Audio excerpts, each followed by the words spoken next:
Today, we get to talk about the War of Jenkins Ear.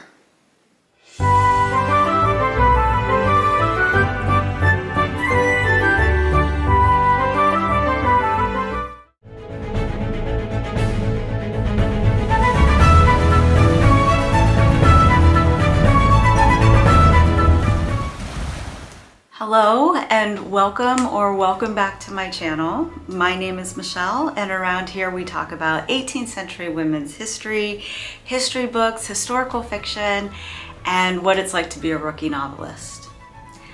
Today, I want to take you back to the spring of 1755.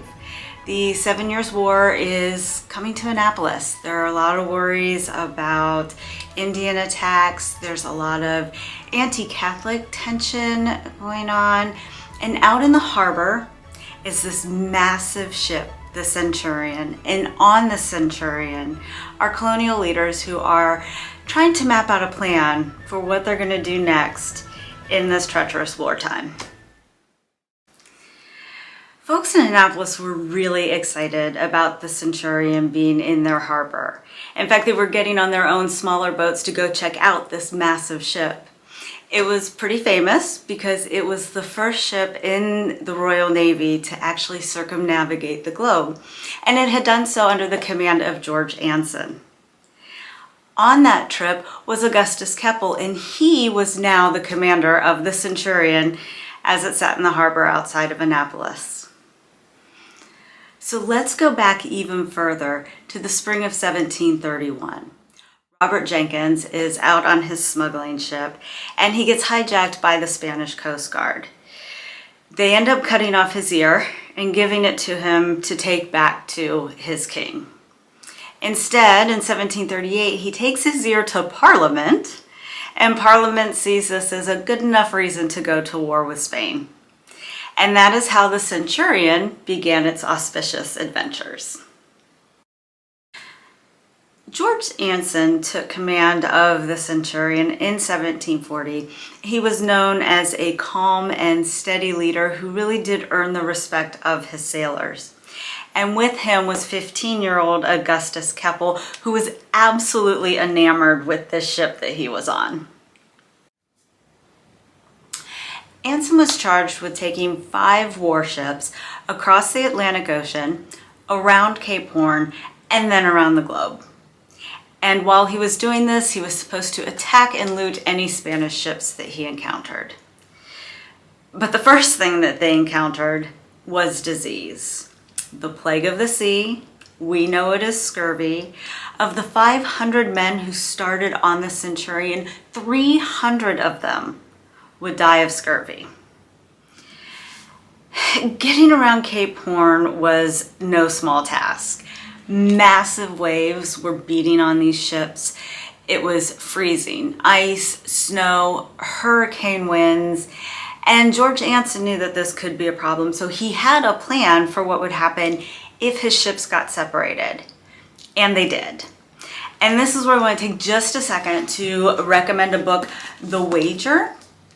So this is by David Gran. It's called The Wager, A Tale of Shipwreck, Mutiny, and Murder.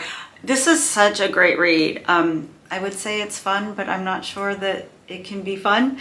But I definitely recommend picking this up if you're at all interested in naval history or kind of the ocean and shipping. Check this out because it's a really good book. All right, so our teenager Augustus Keppel really loved the Centurion when he was on it back in the 1740s. And maybe it's because the Centurion itself sort of acted like a rebellious teenager sometimes. At one point, the men had to anchor off of an uninhabited island. All the men get off the ship, they go to the island. When they return, the ship is gone. She's just gone. And she leaves them stranded there for like 3 weeks and then shows up again. A little bit worse for wear, but they were able to patch her up. As I mentioned earlier, the Centurion was charged with capturing Spanish boats and stealing their treasure. And boy, was it ever successful. It managed to capture a galleon that had the largest treasure that the British Navy had ever gotten to that time, worth about $80 million in today's money. So they captured their treasure, and then they continued their trip around the world. So let's fast forward to Annapolis in 1755. Augustus Keppel is all grown up, and now he commands the ship that he loved so much. On the ship with him in the harbor of Annapolis is General Edward Braddock and the Lieutenant Governor of Virginia, Robert Dinwiddie, and they're actually on their way to Alexandria. They're going to be joined later by Horatio Sharp, who is the governor of Maryland, as well as the governors of Massachusetts, Pennsylvania, and the Lieutenant Governor of New York. They're meeting in Alexandria to discuss a summer campaign against the French. So that is a snapshot of the Centurion. I am going to leave in the description box below an article that goes into a little bit more detail about the Centurion and all of its adventures. I'm also going to leave a link to a bit of creative writing that takes a look at what folks in Annapolis might have experienced while the Centurion was docked in its harbor.